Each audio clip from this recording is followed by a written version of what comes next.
What is going on, guys? Andrew Acevedo here, back with another video, and we are back for AEW Revolution 2022 review. Just obviously, last night on March 6th, they had their yearly pay-per-view in AEW Revolution, and I said pre-show that this show, as of course I've got to get a notification on my PC, that this show was going to be a contender to match up with All Out last year, and I was not disappointed. A few match of the year contenders easily already on this show, and didn't get no crazy debut, didn't get an Adam Cole or Bryan Danielson level debut, but we did get two smaller debuts, but could have some big ramifications going into AEW. So let's start with the buy-in, which we actually had 3 buy-in matches. Open the show with Chris Statlander taking on Layla Hirsch. Kind of a feud that's been going on for, it seems like, 4 months now.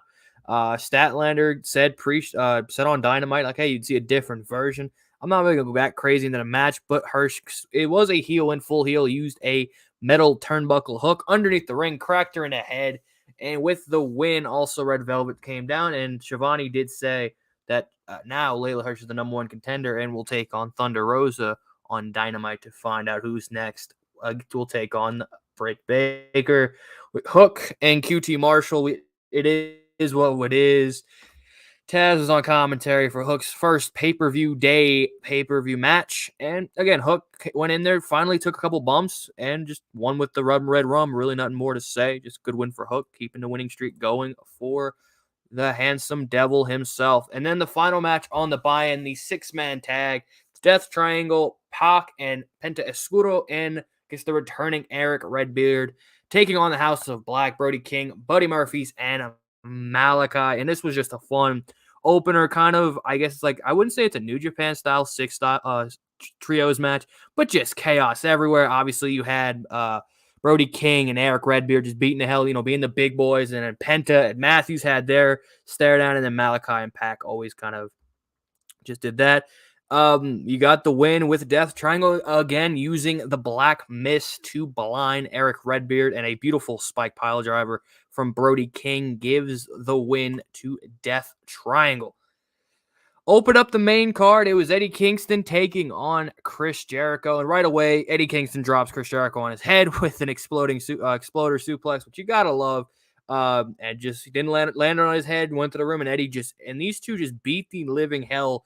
Chris Jericho's chest was freaking magenta. It was just ruby after this match from the constant chops from Eddie. And Jericho pulled it off. He did the lion salt, hit him with a couple of code breakers, put him in the walls of Jericho, and Eddie would not quit. And Eddie goes over with the win with the spinning back fist, 2 spinning back fists to beat Chris Jericho. And he gets his first, I guess, big win in AEW. Obviously, he's had the big matches with Punk and Bryan and Moxley, and he's had the big matches, but he hasn't gotten the win. And even Eddie was like, I won? It was like really funny to see post-match him going like, oh my God, he won. And after the match, Jericho was supposed to shake hands, and he does the heel, refuses to shake Eddie's hand, but Eddie still says, hey, what the hell? You said he'd do it. Whatever. Moving on to the the triple threat tag team title match. Jurassic Express, Jungle Boy, and Luchasaurus and Jungle Boy defending against Red Dragon, Kyle O'Reilly, Bobby Fish, and the Young Bucks, Matt and Nick Jackson. And this was the Ring of Honor just spot fest that the Bucks do, added with Red Dragon, their stiff shots, and then Jungle Boy just hitting shooting star presses and just being this was just perfect spot fest. You had super kicks, you had Luchasaurus going crazy, you had Jungle Boy getting Luchasaurus out of a standing guillotine with a moonsault, and then Matt Jackson hits a 450 on top of it. So it was just pretty much what you expect with a Young Bucks pay-per-view match. Absolute spot fest. Yeah, 450. Kyle wiped out Jungle Boy. Again, the Bucks were trying to cheat to give the tag titles, but Kyle took the belt out of Matt's hand, hit Jungle Boy with it. He kicked out. It was legit just an absolute spot fest. And I thought this was overall was probably match of the night in ring wise. And it was just fun seeing. Again, it's a typical spot fest. If you like that style of wrestling, you're going to love it. If you're one of the guys like Jim Cornette, who hates the acrobatics, who hates all the spot happy wrestling, you're not. I personally enjoyed the hell out of it.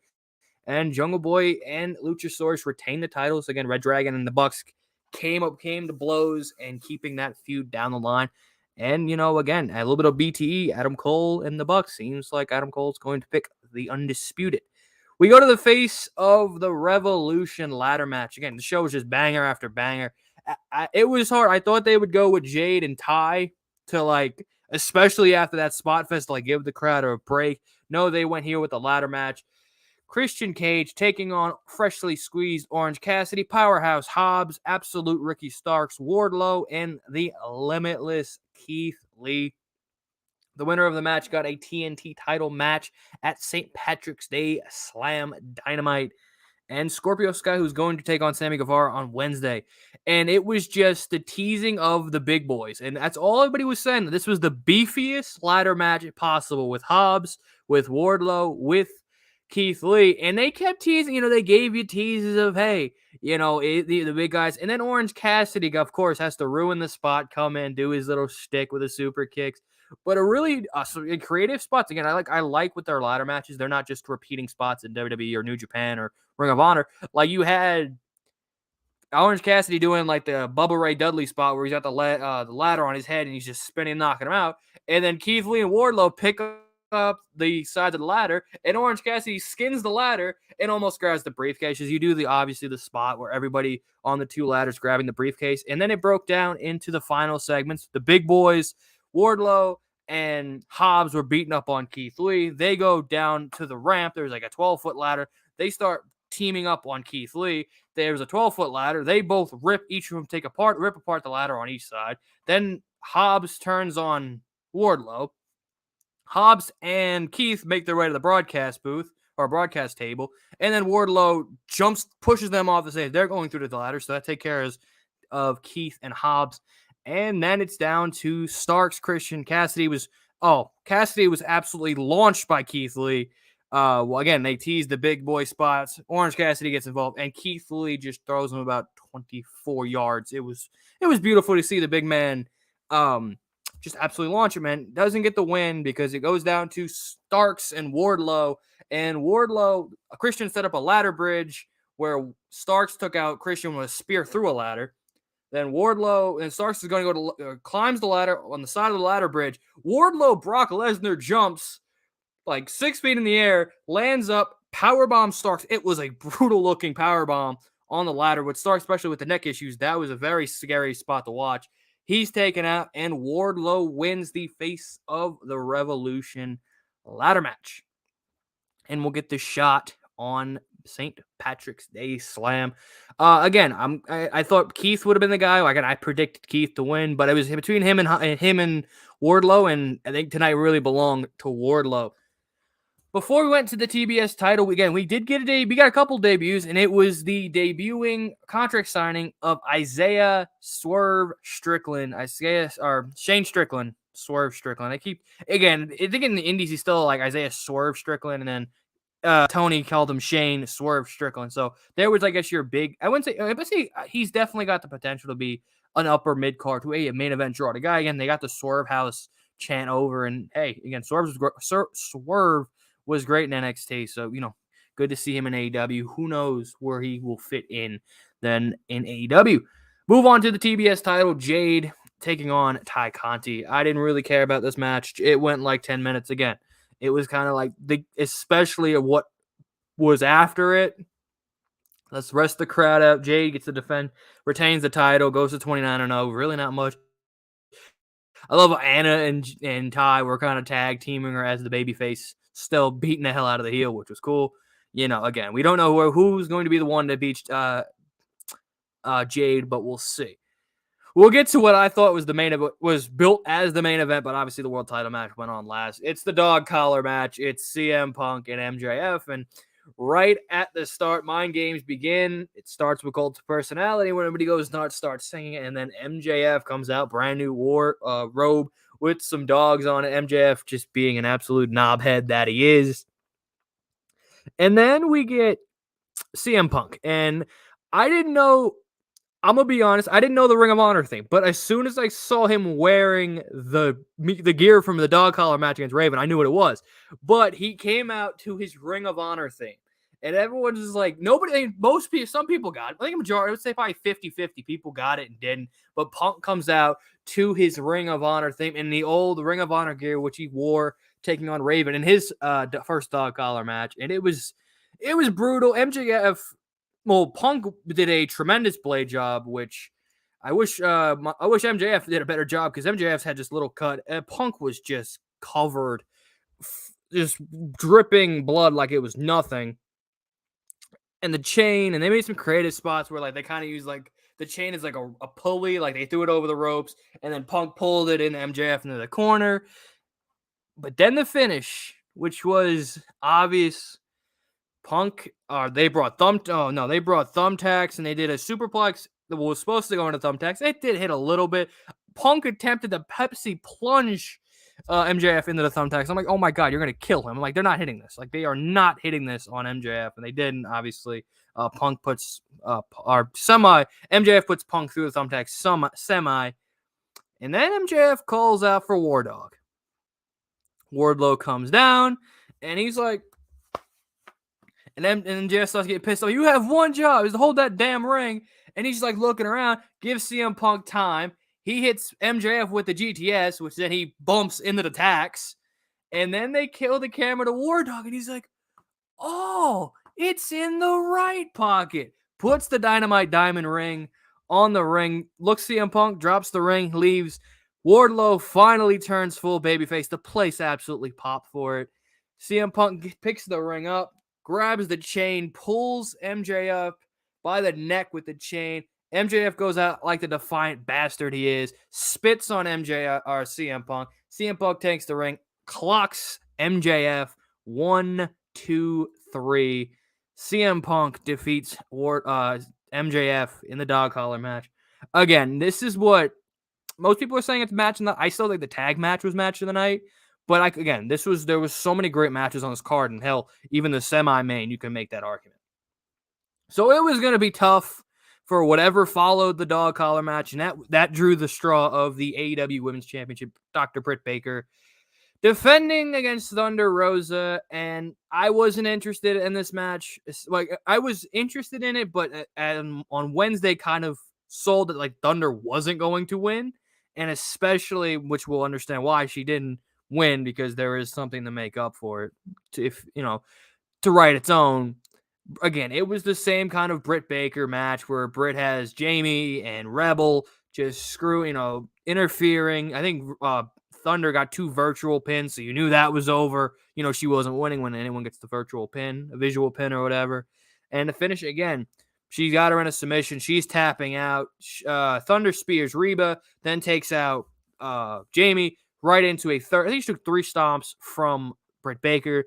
That puts her away, and then Shivani goes after the show. Wait, guys, on Dynamite, it'll be, like I said, legit Layla Hirsch taking on Thunder Rosa for the number 1 contendership at St. Patrick's Day Slam, which obviously is the 1-year anniversary of the Lights Out match between her and Britt, but it is also in Texas, which is Thunder Rosa's home state, so I thought you should just put the belt on her now, but I guess it means more, okay, go full storyline year building with, obviously, Thunder getting the win at St. Patrick's Day Massacre and it being in Texas.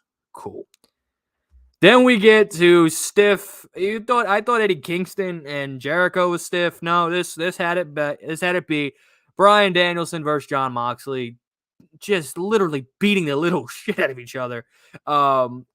Both of them bled because we all knew, like they said, like only team up with people who bleed, so you knew it was gonna be blood. Moxley definitely got the better end, but Daniel did get busted open. What's it called? Moxley died some kicks. Moxley kicked out of the Psycho knee, the running knee, and he had, I think it was, let's see, what do they have it here? I forgot. I don't know if it was the label. I think it was the label lock, and Moxley flips over. Small, like, tightly pins Bryan, 1, 2, 3. Moxley beats Danielson, but then, of course, they're going to start fighting. They're going to keep fighting. They keep fighting after the bell. Refs come down. Producers come down. They can't separate it. And then just out of nowhere, here comes William Regal to a monster pop, and he slaps the shit out of Jon Moxley. He walks straight up to Mox, slaps him, rubs his head to get some of the blood in him. Brian's laughing, and then Regal goes on and slaps Danielson. They shake hands, and I know we've been fantasizing, let's say a tag team, Moxley, or the faction with tag team with Moxley and Danielson. Now you're gonna add Regal, so that way again, it was a good, great match, stiff as hell. Again, blood. I love me some just when they make wrestling feel real, because obviously we all know it's not real, but when the blood and it was just chef kiss. And where this is leading to a potential Regal-led faction with Moxley, Danielson, if they bring in some of the younger guys like a Daniel Garcia or Lee Moriarty, anyone like that, that we don't know where that thing could go. Forgot this was even on the card. The Tornado Trios tag, which was really a 3-on-5 handicap match. Darby Allin, Sammy Guevara, and Sting taking on the Andrade Hardy family office. Pretty much everyone, both of Private Party, both of the Butcher and the Blade. Again, another just spot fest street fight, which again, this is fun. Obviously, again, they had to go after the debut of Regal and the Danielson and Bryan match, or Danielson Moxley match, and it's in this got the semi-main spot, which you thought, okay, it'll calm down. Nope, right away there was trash can spot, Darby just jumping all over the place. Friggin' 62-year-old Sting's doing, suicide dives in the stands through tables. Sammy and one of the Private Party are doing Spanish flyers off the set. Like, again, it's a complete spot as the Butcher and the Blade got involved. And then Sting took care of them. Sammy took care of Private Party, and that left Matt and Darby in the ring. And Darby hit the coffin drop, really missed, but Matt sold it. Darby gets the win. Again, it was just cool to see. It was the match to get Sting on the card, and hell, if he's gonna do suicide dives through tables in the crowd, guess what? Sting is mental, and if Jeff Hardy's coming, hell, I need to see Extreme Sting versus Jeff Hardy. Give me the match we should have gotten at Victory Road. The main event: Adam Cole challenging against Hangman Adam Page for the AEW World Championship. A couple of good gears. Adam Cole coming out dressed as Master Chief, and Hangman Page with his gay pride tassels, which was good to see. Hangman is a good dude. Again, this was an NXT style main event with Adam Cole. Super kicks. Adam Cole's just pretty much super kick out. I think he's easily the best super kicker in the game. And especially if the guy's doing a moonsault, the timing and just the spot on perfection of him hitting the super kick with anybody. Like if it was Ricochet, if it was Bryan, if it was Hangman, if anyone's doing a moonsault and a super kick, Adam Cole's going to time it perfectly. Cole hit multiple lowering the booms. Hangman hit a deadeye through a table with Red Dragon coming out. That drew out the Dark Order to take care of Red Dragon. Then we got to the finish. Hangman tied Cole's hand with his belt to the ring. He ate a bunch of super kicks. Then hit Cole with lowering the boom into his second buckshot lariat, which Hangman hit the first buckshot. Cole reached out, got his fingers on the rope to force the break. Hangman hits the lowering the boom, and then hits his second buckshot to pin Adam Cole 1, 2, 3. Overall, again, I have this in the same caliber as All Out last year. I mean, I think the in-ring quality was better. Excuse me. You think of the CM Punk match, this was better than the Darby match. So that's an upgrade. I think the Adam Page, Adam Cole main event was better than Christian and Omega. The tag match, yeah, that's up for debate. I think both matches were match of their caliber, with the steel cage match at All Out against Lucha Bros and the Bucks, and then this was just an absolute spot fest. So I think both, again, elite tag matches. I think overall, the only thing All Out does better than Revolution is the debuts of having Bryan and Cole. This one having Regal and Shane and Swerve, which was cool, but obviously not having that level of an Adam Cole or a Bryan Danielson debut, even with Ruby Soho. So, you had 3 debuts, 2 mega debuts. Ruby, which, at the time, she got the the Battle Royale, so she got automatic title shot. So overall, again, it's an AEW pay-per-view. I know they're very long. They're 5-hour shows, which if you include the pre-show, it's 5 hours, especially with this buy-in, which you had 3 matches, which is worth watching the buy-in. Most shows isn't, but when you put 3 matches on the buy-in, you're going to watch the buy-in. So that's 5 hours for wrestling. I don't love it, but with AEW, you're only doing this once every 3 months. So I'll sit through 5 hours of wrestling if it's top tier wrestling. That's what AEW does with their pay-per-view. So leave in the comments section down below. What do you guys think of Revolution 2022? What was the match of the night? What was your moment of the night? And is this the greatest AEW pay-per-view, or are you on Team All Out? Again, I'm still, flipping coin. I do think the overall in ring wise, this is better than All Out, but I think the moments of All Out of Bryan and Cole back to back was bigger than anything happened on this card. So leave it all in the comments down below. Be sure to drop a like, subscribe, follow me on Twitter, and I will follow me on Twitter on Andrew Acevedo 34. Subscribe to the channel, leave a like, turn on the notification bell, and I will see you guys in the next video. Peace.